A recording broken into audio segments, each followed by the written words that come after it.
हाँ तो बच्चों, आज हम अपना पुराना चैप्टर कंटिन्यू करते हैं जिसका क्या नाम था भाई, बेसिक अकाउंटिंग टर्म। ठीक है। अच्छा मुझे एक बात बताओ भाई, लास्ट क्लास के अंदर मैंने आपको क्या क्या सिखाया था, मुझे एक बात बताओगे? बताओ।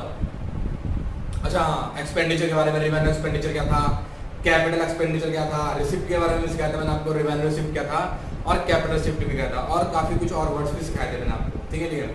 आज भी हम कुछ वर्ड्स को सीखेंगे, लेकिन कुछ वर्ड्स को सीखने से पहले ना मैंने आपके सामने क्या लिखा है, क्वेश्चन लिखा हुआ है। मैंने आपके सामने क्वेश्चन लिखा हुआ है और इस क्वेश्चन के अंदर मैंने क्या नोट डाउन लिखा रखा कि classify whether following are revenue capital, मतलब रेवेन्यू है कैपिटल है, मतलब रेवेन्यू रिसिप्ट है या फिर क्या हो कैपिटल रिसिप्ट है, या फिर क्या रेवेन्यू एक्सपेंडिचर है या फिर क्या हो कैपिटल एक्सपेंडिचर। क्या मेरी बात को समझ पा रहे हो? हाँ जी, समझ पा रहे हो? ध्यान रखना इस बात को। आपको बताना है कि आपके पास जितने भी ये सारे आइटम लिखे हुए हैं यहाँ पे बोर्ड के ऊपर, इनमें से कौन सा रेवेन्यू एक्सपेंडिचर है और कौन सा रेवेन्यू रिसिप्ट है, या फिर कौन सा कैपिटल एक्सपेंडिचर है और कौन सा कैपिटल रिसिप्ट है। ठीक है ठीक है। अच्छा मेरी बात को बड़ा ध्यान सुनना, बहुत प्यार सुनना। इसके ऊपर हमने लास्ट टाइम डिस्कस करा था कि सर जिसका बेनिफिट मैं करंट ईयर में ले चुका हूँ, जिसका बेनिफिट मैं करंट ईयर में ले चुका हूँ, उसमें मैं क्या बोलता था, रेवेन्यू एक्सपेंडिचर बोलता था, और जिसका बेनिफिट मैं करंट ईयर के अलावा आने वाले लंबे समय तक लूंगा उसको मैं क्या बोलूंगा, कैपिटल एक्सपेंडिचर बोलूंगा। याद आ गया मेरी पुरानी बात? चलो बहुत अच्छी बात है। अच्छा उसके बाद बताइए सर, उसके बाद आपने हमें रिसिप्ट सिखाया था। तो बच्चे रिसिप्ट के अंदर मैंने आपको बताया क्या सिखाया था सर, रिसिप्ट के अंदर आपने बताया था कैपिटल रिसिप्ट और क्या रेवेन्यू रिसिप्ट। तो रेवेन्यू रिसिप्ट क्या था सर, जो हम लोग क्या नॉर्मल कोर्स ऑफ बिजनेस करते हैं, मतलब जो हमारी बिजनेस की क्या है नॉर्मल एक्टिविटी है, यानी कि सेल ऑफ गुड्स यानी परचेज ऑफ गुड्स जो भी हो। ठीक है, सॉरी सेल ऑफ गुड्स। ठीक है। अच्छा उसके अलावा जो रेवेन्यू रिसिप्ट कैटेगरी की नई रिसिप्ट है वो कौन सी रिसिप्ट कहलाएंगे सर, कैपिटल रिसिप्ट कहलाएंगे। जैसे मैंने आपको साथ समझाया था, मान लो मुझे किसी ने पैसा दिया, किसी स्पेसिफिक पर्पस के लिए पैसा दिया है। ठीक है, मोस्टली ये अमाउंट कैसा होता है, लार्ज अमाउंट होता है। कैसा अमाउंट होता है, लार्ज अमाउंट होता है। इस अमाउंट को हम क्या बोलते थे, कैपिटल रिसिप्ट बोलते थे। ठीक है ठीक है, याद आया? चलिए आइए अब मेरी बात सुनिएगा बहुत ध्यान से। अब इस क्लास के अंदर देखिए हम लोग पहले क्या काम करेंगे, इनका क्लासिफिकेशन करेंगे और फिर जो आगे की जो हमारी बातचीत है उसे कंटिन्यू करते हैं। देखिएगा मैंने यहाँ पे लिखा सेल ऑफ गुड्स, क्या लिखा यहाँ पे सेल ऑफ गुड्स, यानी कि गुड्स को बेचने से मुझे पैसा प्राप्त होगा। हाँ भाई, गुड्स को बेचने से मुझे क्या प्राप्त होगा, पैसा प्राप्त होगा। और ये हमारी कौन सी एक्टिविटी होती है सर, ये बिजनेस की नॉर्मल एक्टिविटी होती है, तो इसीलिए आप इसको क्या नाम दे दो, हाँ जी हाँ रेवेन्यू रिसिप्ट का नाम दे दीजिए। जी हाँ बहुत अच्छा, क्लियर है, बहुत बढ़िया। अच्छा अगले वाला बताओ सर अगले वाला रेंट पेड। क्या बोला था मैंने, रेंट पेड। अच्छा रेंट पेड हम हर साल करते हैं, मैंने समझा नहीं समझा था, रेंट पेड हम क्या करते हैं, हर साल करते हैं। और जो रेंट पेड होता है मेरे बच्चे, वो सर कैसा खर्चा होता है सर, वो खर्चा होता है हमारा रेवेन्यू एक्सपेंडिचर। क्या बोला मैंने, आप बताओ? हाँ जी हाँ, मैंने बोला बच्चे रेवेन्यू एक्सपेंडिचर। वेरी गुड, ठीक है, क्या मेरी बात क्लियर हो रही है? बहुत बढ़िया सर। नेक्स्ट क्या बोला मैंने, सैलरी पेड। जी हाँ सर, मेरे यहाँ पर वो कर्मचारी काम कर रहा है, कोई एम्प्लॉय काम कर रहा है, ठीक है, और मैं उससे हर साल काम करवा रहा हूँ और मैं उसको क्या पे कर रहा हूँ, हर महीने या फिर हर साल लेकर रहा हूँ, सैलरी दे रहा हूँ। सर ऐसे एक्सपेंडिचर का नाम भी आपने हमें क्या बताया था सर, रेवेन्यू एक्सपेंडिचर। बहुत बढ़िया, देखो आप लोग सीख गए अब, है नहीं है, सीख गए नहीं सीख गए, चलिए अच्छी बात है। सर नेक्स्ट मैंने बोला परचेज ऑफ गुड्स। क्या बोला मैंने, परचेज ऑफ गुड्स। एक बात मुझे बताओ, क्या गुड्स एक ही बार खरीदते हो पूरे जीवन भर में? मतलब आप नहीं, मतलब बिजनेस जो है क्या एक ही बार जीवन में गुड्स खरीदता है? नहीं सर, वो बार बार गुड्स को खरीदता है, बार बार गुड्स को खरीदता है। तो बेसिकली ऐसे क्या होगा, इस खर्चे को मैं क्या बोलूंगा, हाँ जी हाँ रेवेन्यू एक्सपेंडिचर बोलूंगा, क्योंकि सर गुड्स को परचेज करना उसका एक स्वाभाविक क्या है, नेचर है। क्योंकि सर जब तक गुड्स को खरीदेगा नहीं तो बेचेगा कैसे, जब तक वो गुड्स को खरीदेगा नहीं तो फिर बेचेगा कैसे? ठीक है ठीक है। अब आइए सर, मैंने बोला परचेज ऑफ मशीनरी। जी हाँ, परचेज ऑफ मशीनरी। मशीनरी क्या है सर, असेट। क्या मशीन क्या है, असेट। हाँ जी, असेट क्या है, संपत्ति। याद आया, संपत्ति। जी हाँ, ये लॉन्ग टर्म बेसिस है। इस मशीनरी को मान लो मैंने साल परचेज किया, तो ये तो है नहीं कि इसी साल चलेगी, या आने वाले कई वर्षों तक चलेगी, है नहीं है। तो हमें इस साल के अलावा आने वाले अगले साल भी बेनिफिट देगी, उससे अगले साल, उससे अगले साल। सर ऐसा खर्चा होता क्या कहलाता है सर, ऐसे खर्चे को हम बोलते हैं कैपिटल एक्सपेंडिचर।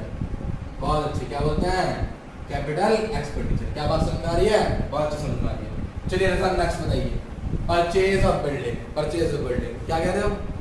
अरे वाह बहुत अच्छे, क्या बढ़िया जवाब दिया आप लोगों ने, कैपिटल एक्सपेंडिचर। जी हाँ, इसका मतलब आप लोग सीख गए, इसका मतलब आप लोग सीख गए कि भैया बिल्डिंग जो है वो इस साल नहीं बल्कि आने वाले कई वर्षों तक यूज होगी।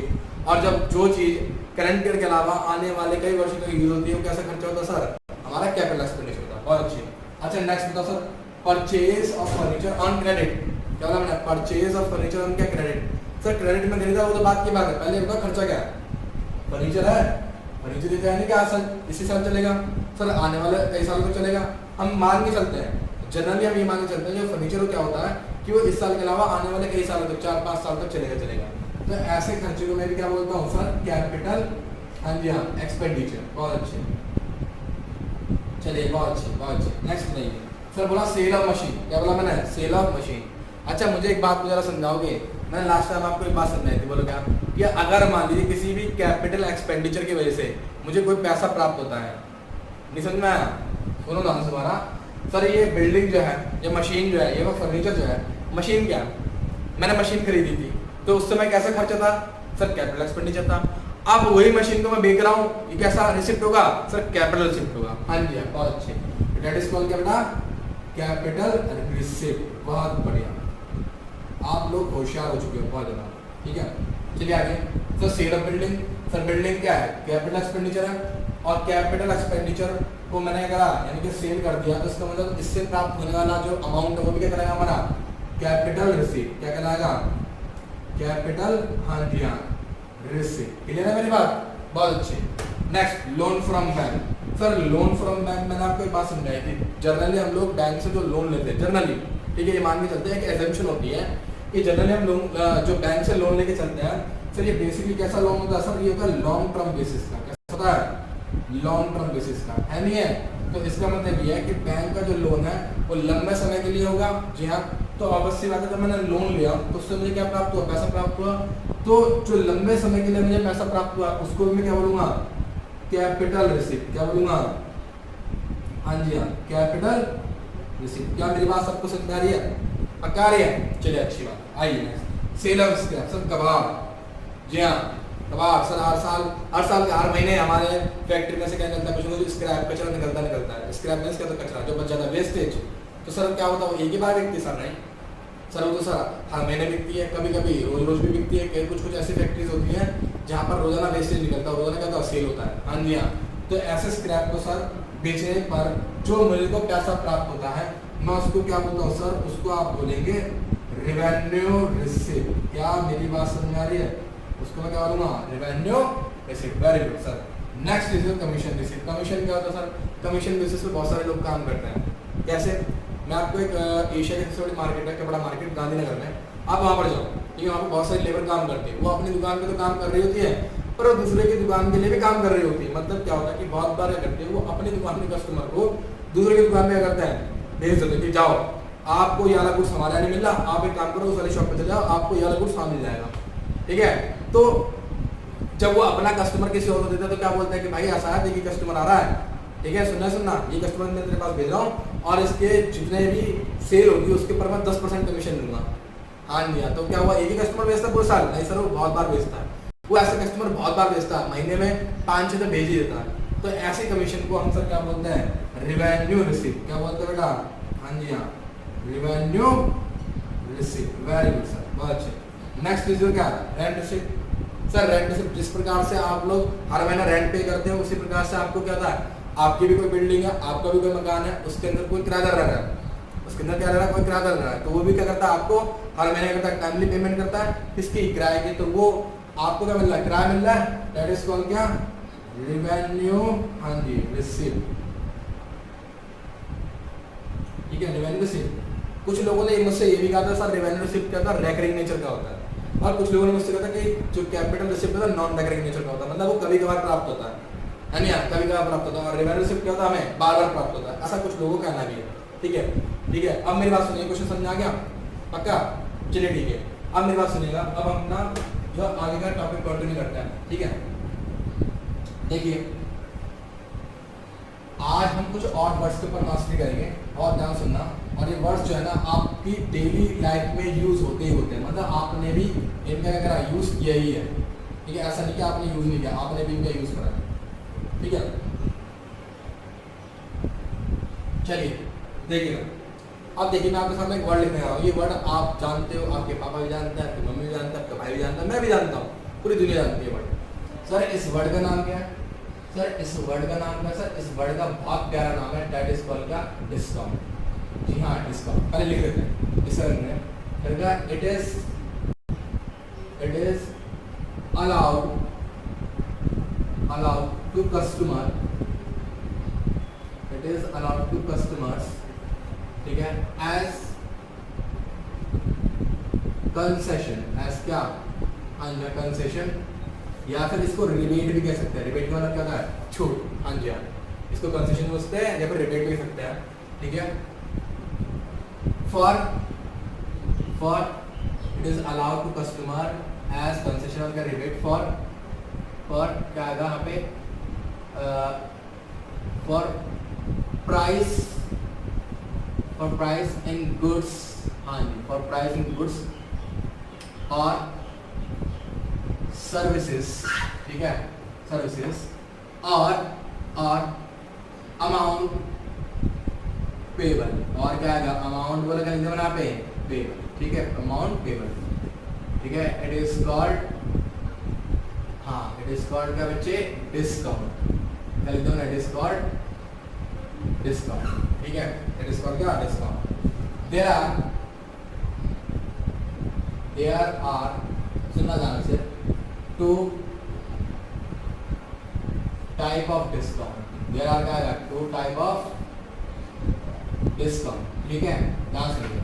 सर कौन कौन सा डिस्काउंट है? सर पहले डिस्काउंट का नाम क्या है? Trade discount. पहले डिस्काउंट का नाम क्या है? Trade discount. अच्छा, एक बच्चा कह रहा है सर जी लिखवा यार, पहले समझा दो डिस्काउंट होता है क्या? अरे डिस्काउंट सिंपल सी बात है, मैं बताता हूँ ना आपको।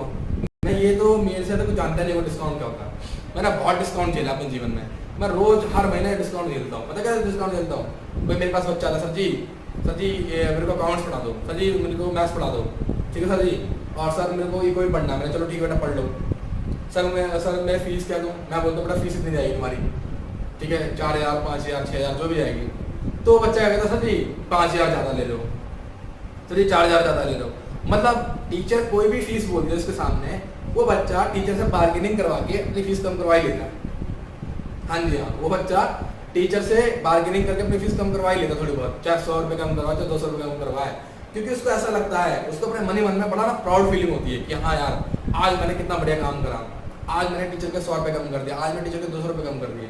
उसको मन में इतनी अच्छी फीलिंग आती है ना, आप यकीन नहीं मानोगे। अगर उसके मान लीजिए अकाउंट्स में 100 में से 90 मार्क्स आ जाए ना, तो उसको इतनी खुशी नहीं होती जितनी उसके टीचर की फीस कम करने में खुशी होती है, ठीक है। ठीक है, कुछ बच्चों की बात कर रहा हूँ मैं, तुम्हारी बात नहीं कर रहा, तुम तो बहुत अच्छे बच्चे हो, मुझे पता है, तुम सारी फीस पे करते हो, ठीक है। ठीक है, हाँ, लेकिन कुछ बच्चे ऐसे तो जिनको मतलब बहुत ही अच्छा फीलिंग आती है कि हाँ यार आज हमने इससे 200 रुपये कम करवा लिया, आज हमने 100 रुपये कम करवा लिया, तो हमने बहुत बड़ा तीर चला दिया आज, ठीक है।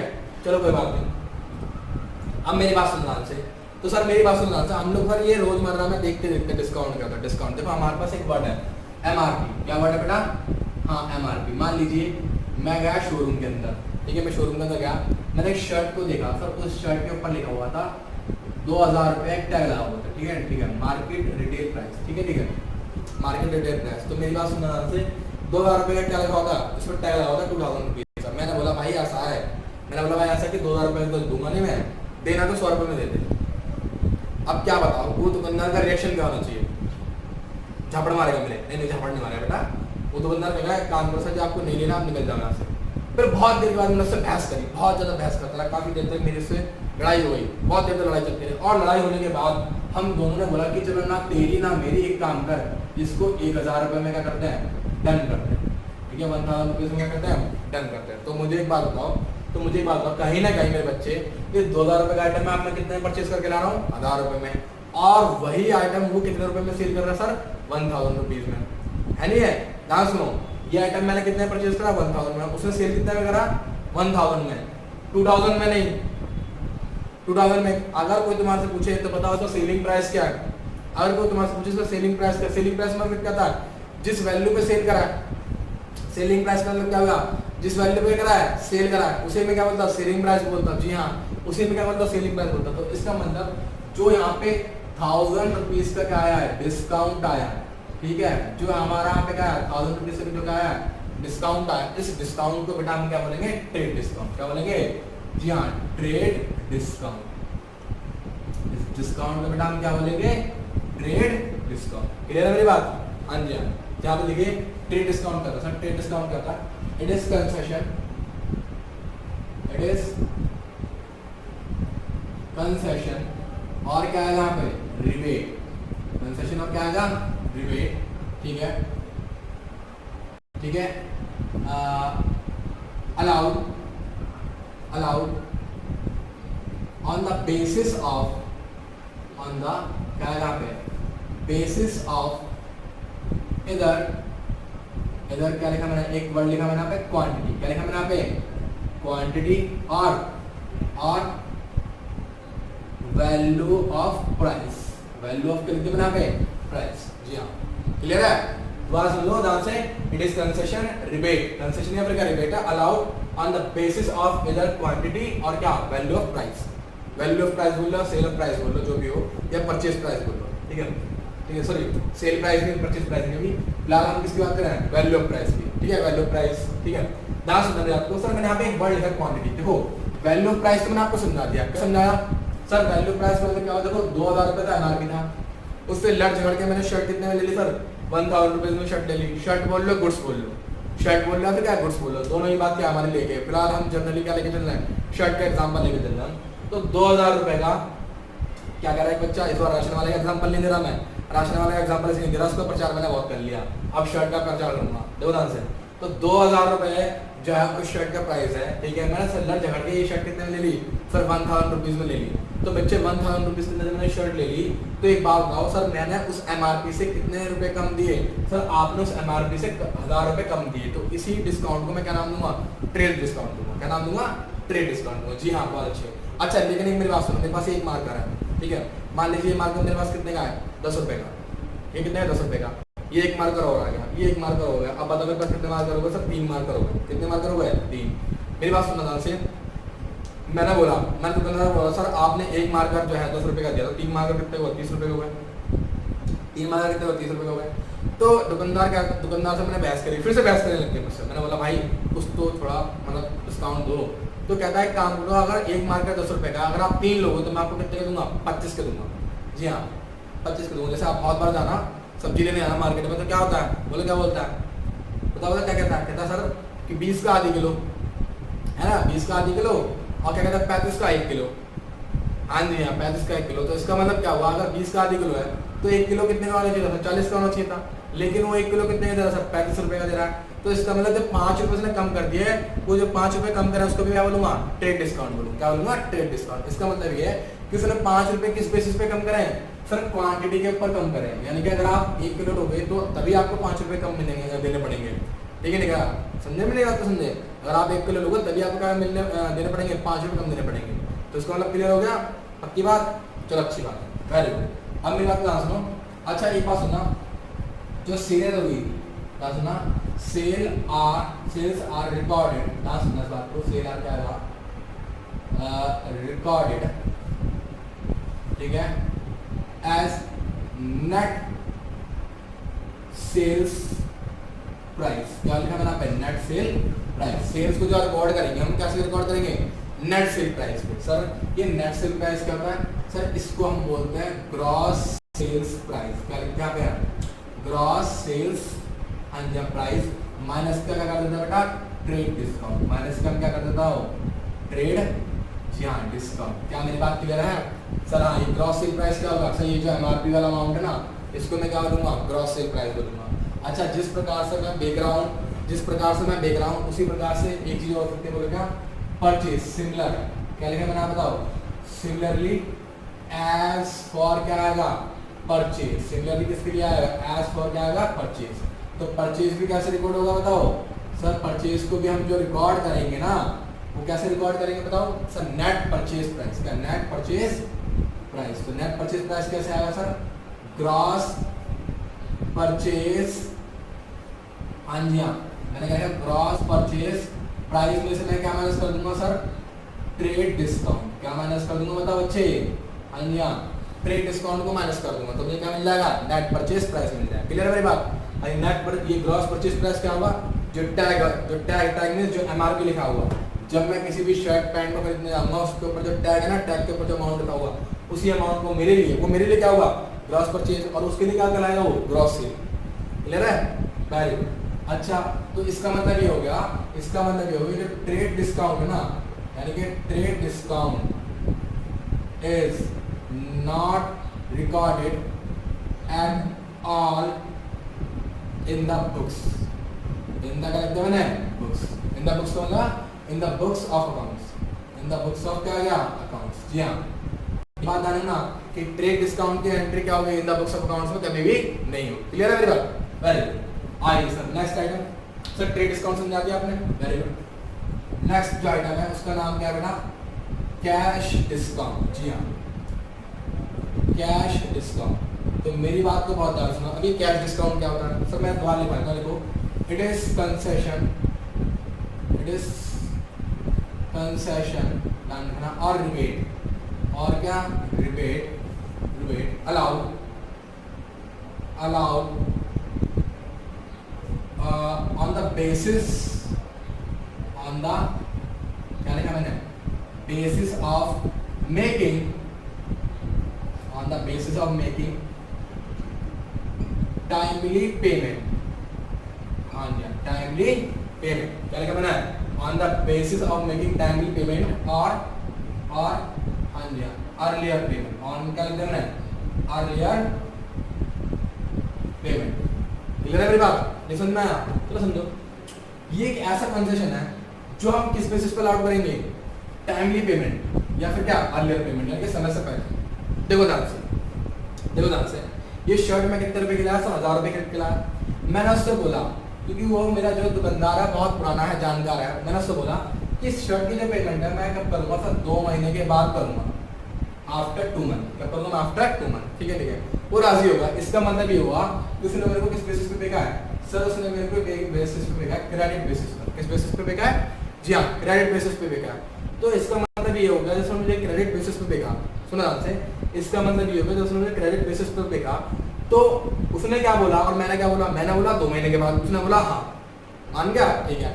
लेकिन एक क्या हुआ, एक ना प्रॉब्लम हो गई। बोलो क्या प्रॉब्लम हुई, कि अचानक से मेरे जो मेरा जो क्या नाम क्रेडिटर है, क्रेडिटर मतलब जिससे मैंने परचेज करा था, ठीक है, उसे पैसे की जरूरत पड़ गई, उसे मतलब पैसे की जरूरत पड़ गई, उसे नीड आ गई पैसे की, कोई भी नीड होगी, उसकी पर्सनल नीड है, ठीक है, ठीक है, उसके पैसे की नीड आ गई। तो उसने क्या काम करा, उसने मेरे पास फोन घुमाया, बोला कि सर ऐसा कि आपकी पेमेंट, अच्छा लेकिन एक बात है, जब ये 2 महीने के लिए मैंने उससे कहा था ना, तो हमने एक रिटर्न में एग्रीमेंट कर लिया था, ठीक है। और रिटर्न एग्रीमेंट में हम क्या बोलते थे, सर मेरे लिए तो क्या कहलाएगा, बीपी, क्योंकि मुझे पेमेंट करना है, और उसके लिए क्या कहलाएगा, वो बीआर। जी हाँ, तो वो जो रिटर्न एग्रीमेंट करा मैंने, ठीक है, वो जो रिटर्न एग्रीमेंट करा, ठीक है, उस रिटर्न एग्रीमेंट के अकॉर्डिंग मैं 2 महीने बाद ही पेड करूंगा। लेकिन इसने मुझसे क्या कहा कि टाइम से पहले पेमेंट दो, मैं बहुत नीड है, क्योंकि सर ऑब्वियसली बात है, मेरा इतना पुराना, क्या मैं उसका पुराना कस्टमर हूँ, तो भाई क्या करता है, अब सुनो ध्यान से, मैं उसका पुराना कस्टमर हूँ ना, तो मुझसे कहता है कि सर एक काम करो, पेमेंट कर दो। तो मैंने कहा ठीक है भाई, ले लो पैसे।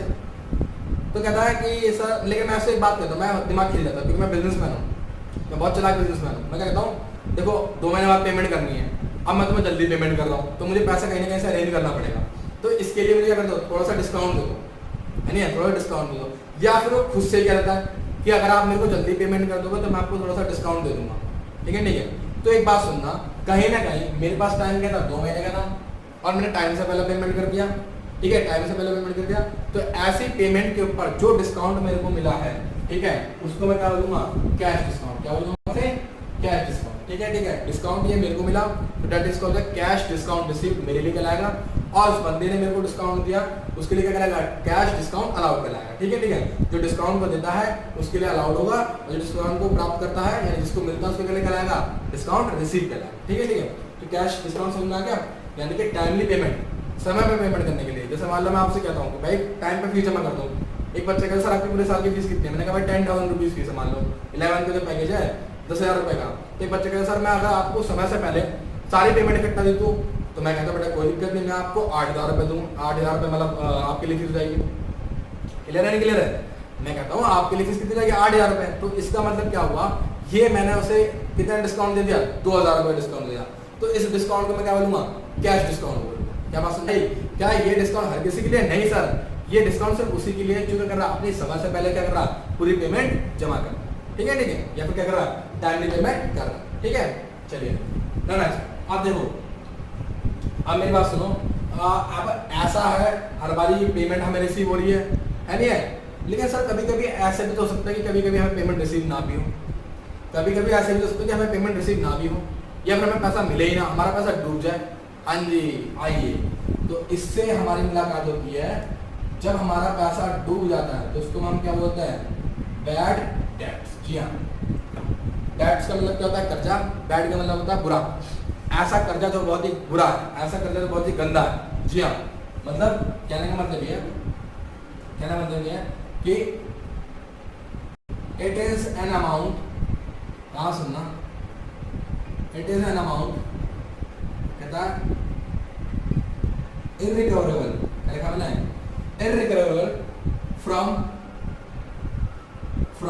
डेटर्स, फ्रॉम का लिखा पे डेटर्स, ना से करें आपको, फ्रॉम क्या, debtors, from the debtors, because of he became insolvent, he become क्या, insolvent, और death, और क्या, death, जी हाँ, और क्या, death, और it is loss for business, it is क्या लिखा मैंने, loss for business।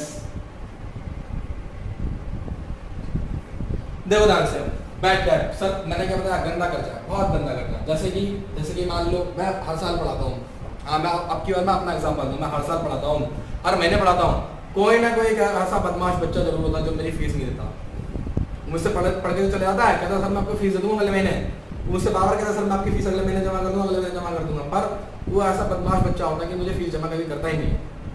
मैं क्या करूँ बताऊँ, अच्छा सर फाड़ दूँ, नहीं बेटा सर नहीं फाड़ूंगा, बच्चा है, उसका क्या भविष्य है, ठीक है, अगर मेरी वजह से किसी का भविष्य बनता है तो इससे अच्छी बात और क्या हो सकती है, ठीक है, लेकिन आप लोग जमा करोगे, ठीक है ना।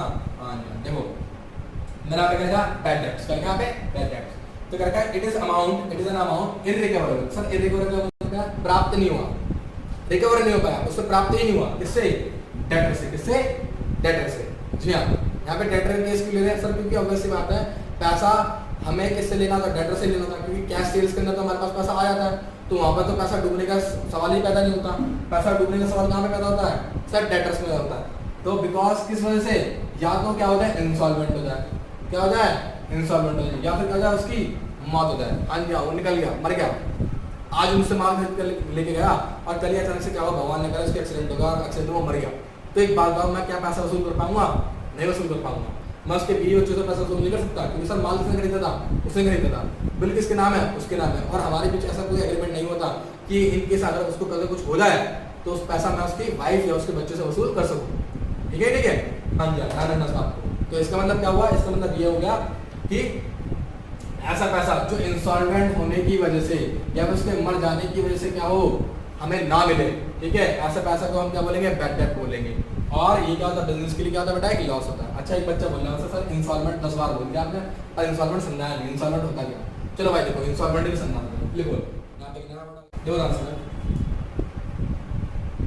यहाँ पे मैंने क्या लिखा, इंसॉल्वेंट, देखिए देखिएगा, अ पर्सन, लिखना के साथ, a person who is not able to pay his क्या dues और क्या debt। जी हाँ, एक ऐसा इंसान, मतलब बोला कि ऐसा इंसान जो कि असक्षम है, जी हाँ प्योर हिंदी, जो कि असक्षम है या फिर जिसके पास क्या क्षमता नहीं है क्या अपनी उधारी चुकाने की, जिसको बोलते बेटा इंसॉल्वेंट पर्सन। जी हाँ, उसको हम इंसॉल्वेंट पर्सन बोलेंगे। अच्छा ये कैसे पता लगेगा कि वो इंसान इंसॉल्वेंट है, इंसॉल्वेंट का मतलब क्या होता है, दिवालिया। ये हमें कैसे पता लगेगा कि वो इंसान इंसॉल्वेंट है, दिवालिया हो चुका है, बताइए सर। दो चीजें बताएंगे, कौन कौन सी, सर पहले का नाम है बैंक, दूसरे का नाम क्या है, कोर्ट। अगर मान लीजिए बैंक किसी को घोषित कर देता है कि भाई इसका अकाउंट नीलबटे सन्नाटा हो चुका है, इसके अकाउंट में 0 रुपए है, इसकी अब क्षमता नहीं है किसी की उधारी चुकाने की, तो प्लीज कृपया करके इसे कोई उधार ना दे। या फिर बाय द लॉ, ये बन गया कोर्ट, कोर्ट किसी इंसान को दिवालिया घोषित कर देता है, तो उस समय पर अगर कोई इंसान उस इंसान को कर्जा देता है, कोई भी अगर उस इंसान को कर्जा देता है जो कि दिवालिया हो चुका है, तो अगर कल को कर्जा ना दे तो फिर उसके अंदर कोर्ट भी कुछ नहीं कर सकता, क्योंकि कोर्ट ने उसे पहले क्या कर दिया, दिवालिया घोषित कर दिया। उसने पहले बता दिया कि भाई अब की बार जब कर्जा देना तो अपने रिस्क पर देना, अगर आप हमारे पास आओगे हम आपको बना देंगे, क्योंकि हमने पहले बता दिया कि ये इंसान क्या है, एकदम कंगला है। ठीक है, अच्छा इंस्टॉलमेंट पता लग गया। इंस्टॉलमेंट से एक वर्ड और बनता है जिसका नाम क्या बेटा, सॉल्वेंट। क्या बोला मैंने यहाँ पे, सॉल्वेंट। जी हाँ, तो सॉल्वेंट कौन होता है, सॉल्वेंट अ पर्सन, ध्यान सुनना मैं लिखता हूँ यहाँ पे, a person who is able to pay his क्या है यहाँ पे, ड्यूज और क्या बेटा, डेट। ड्यूज और क्या लिखते हैं यहाँ पे, डेट। जी हाँ, एक ऐसा इंसान जो कि सक्षम है, इसके अंदर हिम्मत है, ताकत है, क्या है इस चीज की ताकत, बताओ, अपना कर्जा चुकाने की, उसे हम क्या बोलते हैं, सॉल्वेंट। जी हाँ, उसे हम क्या बोलेंगे, सॉल्वेंट। ठीक है, ठीक है, तो बात क्लियर हो गई, सॉल्वेंट इनसॉल्वेंट क्या होता है। अब आगे एक वर्ड रखता हूँ जो आपकी भली बात जानते हैं, यानी कि प्रोप्राइटर। क्या लिखा मैंने यहाँ पे, प्रोप्राइटर कह लो या फिर क्या कह लो, ऑनर कह लो। प्रोप्राइटर कह लो या फिर क्या बोल लो, ऑनर बोल लो। ये कौन होता है सर, ये वो होता है हु, मैंने लिखा यहाँ पे, कमेंस बिजनेस एंड बच्चे क्या, बेयर ऑल क्या रिस्क, ऑल क्या रिस्क, ऑल क्या रिस्क। जी हाँ, एक ऐसा इंसान जो बिजनेस को शुरू करता है और क्या करता है, सारे रिस्क को बेयर करता है, उसे इंसान को क्या बोलता है, प्रोप्राइटर कहते हैं, ऑनर कहते हैं। लेकिन ये बात तो मैं पहले भी आपको बता चुका हूँ, लेकिन आज इस बात में थोड़ा सा क्या है, चेंज करेंगे। जी हाँ, अब मैंने आपको बताने जा रहा हूँ कि जैसे जैसे क्लासेस बढ़ते जाएंगे वैसे वैसे कॉन्सेप्ट क्या देंगे, हटते जाएंगे, मतलब बढ़ते जाएंगे। ठीक है ना, चेंजेस होते जाएंगे। ठीक है, क्या सुनना, मैंने एक वर्ड लिखा है एंटिटी। क्या वर्ड लिखा मैंने, एंटिटी। पहले इसका मीनिंग लिखो, एंटिटी का मीनिंग करना। क्या लिखा है, it is an economic activity या फिर इकोनॉमिक यूनिट, ठीक है, हु परफॉर्म्स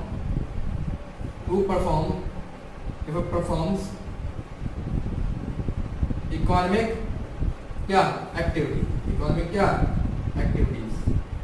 क्लियर है, मतलब ये इकोनॉमिक एक्टिविटी मतलब क्या होता है, इकोनॉमिक का मतलब क्या होता है सर, जिसके अंदर क्या होता है, एक आर्थिक का मतलब इसके अंदर पैसा इन्वॉल्व होता है, इसके अंदर मनी टर्म इन्वॉल्व होती है, वो हमारी क्या होती है, इकोनॉमिक होती है। जी हाँ, एक बात है ना, एंटिटी ये कहता है कि बिजनेस अलग है और उसका मालिक क्या है, अलग है। Business is a artificial person. ठीक है, अब मैं बिजनेस बोलना थोड़ा थोड़ा कम करूंगा धीरे धीरे, लेकिन फिलहाल के लिए मैं बताऊं, is a artificial person, is a artificial क्या लिखा मैंने यहाँ पे, पर्सन। जी हाँ, एक आर्टिफिशियल पर्सन है या फिर क्या बोलो, एक आर्टिफिशियल क्या है, यूनिट है। ठीक है, ठीक है, जैसे सर, जैसे का मतलब हो गया टाटा, सर जैसे का मतलब क्या हो जाएगा, रिलायंस। जैसे का मतलब सर क्या हो गया, बिरला। ठीक है, और भी बहुत सारे लोग हैं जिनको हम जानते हैं बहुत अच्छे से। ठीक है, लेकिन सबका नाम मेंशन नहीं करूंगा। टाटा कौन मालिक है, सर रतन टाटा। रिलायंस कौन मालिक है, सर मुकेश अंबानी। ठीक है, ठीक है। अच्छा मुझे एक बात जवाब दो, अगर आप कल को टाटा के यहाँ से कोई कार खरीद के ला दो, ट्रक खरीद के ला दो, कोई भी डिफॉल्ट हो गया जिससे आपका नुकसान हो गया, तो आप केस किस पे ऊपर करोगे, पहले बताओ। टाटा के ऊपर करोगे? नहीं बेटा, टाटा के ऊपर नहीं, टाटा इंडस्ट्री के ऊपर करोगे आप। रतन टाटा के ऊपर आप क्या करोगे, केस नहीं कर सकते। जी हाँ, क्योंकि आपने जो डीलिंग करी है वो रतन टाटा के नाम से नहीं करी है, आपने टाटा इंडस्ट्रीज या फिर टाटा मोटर्स के नाम से क्या करी है, डीलिंग करी है। ठीक है, कल को आप जियो का रिचार्ज कराते हो और जियो का रिचार्ज आपने मालूम कराया, ठीक है, आपका रिचार्ज नहीं हुआ परंतु आपके पैसे चले गए, आपके अकाउंट में से पैसा कट गया, तो उसके लिए आप मुकेश अंबानी को कॉल नहीं करोगे कि भाई मुकेश अंबानी मेरा रिचार्ज नहीं हुआ। समझे मेरी बात को, समझे? तो उसका मतलब क्या होगा सर, इसका मतलब ये होगा कि यानी कि बिजनेस तो अलग हो गया और मालिक क्या होगा, अलग हो गया। ठीक है, ठीक है। माना कि वो सारे रिस्क बेयर कर रहा है, माना कि सारे लॉसेस बेयर कर रहा है, लेकिन फिर भी कस्टमर जो है, ग्राहक जो है, वो किस में डीलिंग करेगा सर, वो बिजनेस के साथ डीलिंग करेगा। जी हाँ, एंटिटी का मतलब ये होता है। फिलहाल के लिए एंटिटी का मीनिंग ये जानो, अभी इसके ऊपर हम आगे और डिस्कस करेंगे। फिलहाल एंटिटी का मीनिंग ये जानो कि बिजनेस अलग है और ऑनर क्या है, अलग है। अगर मान लीजिए कल को मैं ही मर गया बाई चांस, ठीक है, मान लीजिए मैं ही मर गया, ठीक है, तो एक बात है, क्या ये क्लासेस बंद नहीं, क्रोमोसोम क्लासेस बंद हो जाएगा सर? क्रोमोसोम क्लासेस बंद नहीं होगा। जी हाँ, क्रोमोसोम क्लासेस बंद नहीं होगा, क्रोमोसोम क्लासेस चलता रहेगा। ठीक है, ठीक है। क्यों ना, क्योंकि सर मेरे पीछे और भी टीचर है जो इस कोचिंग सेंटर के अंदर पढ़ाते हैं, वो इस कोचिंग सेंटर को रन करेंगे। ठीक है, ठीक है। क्या बात समझ नहीं आ रही है? उसी प्रकार से देखो, धीरू भाई अंबानी थे, मर गए, क्या रिलायंस बंद हुआ? नहीं। मुकेश अंबानी है, मुकेश अंबानी कल को मर जाएंगे तो क्या करेगा, उनका बेटा कंटिन्यू करेगा, फिर उसका बेटा कंटिन्यू करेगा। तो इसका मतलब क्या होगा, बिजनेस इज ऑलवेज क्या, रन। अच्छा टाटा इंडस्ट्री का सबसे बड़ी एग्जांपल ले लो, कैसे रतन टाटा की कोई औलाद नहीं है तो सर क्या हुआ, क्या रतन टाटा क्या बंद हो जाएगी? सर नहीं, उन्हीं के बोर्ड ऑफ डायरेक्टर में से कोई चुनकर क्या हुआ, उसका नया क्या बनेगा, मालिकाना हक लेगा। समझा रही है बात, समझा रही है? हाँ जी हाँ ना, कि उन्हीं के बोर्ड ऑफ डायरेक्टर में से क्या हुआ, कोई ना कोई उसका मालिकाना हक लेगा। तो यही बात है ना कि बिजनेस के अकाउंट्स के लॉ के अकॉर्डिंग टू अकाउंट्स लॉ, हम जनरल लॉ की बात नहीं कर रहे हैं, अकाउंट्स लॉ की बात कर रहे हैं। अकाउंट्स का लॉ ये कहता है कि business is always run whether owner remain और क्या नॉट, चाहे वाले ऑनर रहे या ना रहे। ठीक है ठीक है, तो एंटिटी का मीनिंग समझ में आ गया। तो आज हमने काफी कुछ चीजों को डिस्कस कर लिया, डिस्काउंट के बारे में डिस्कस कर लिया, डिस्काउंट समझ में आ गया।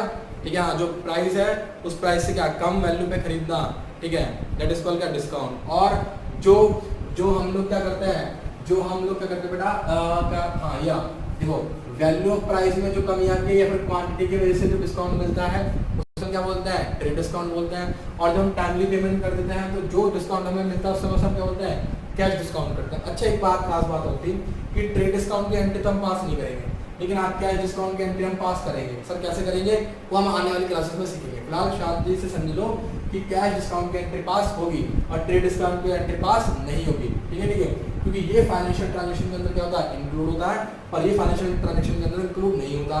सर कैसे, क्योंकि जब मैंने माल बेचा था तो 1000 रुपए का बेचा था, इसका मतलब बिल कितने से कटा, 1000 रुपए से।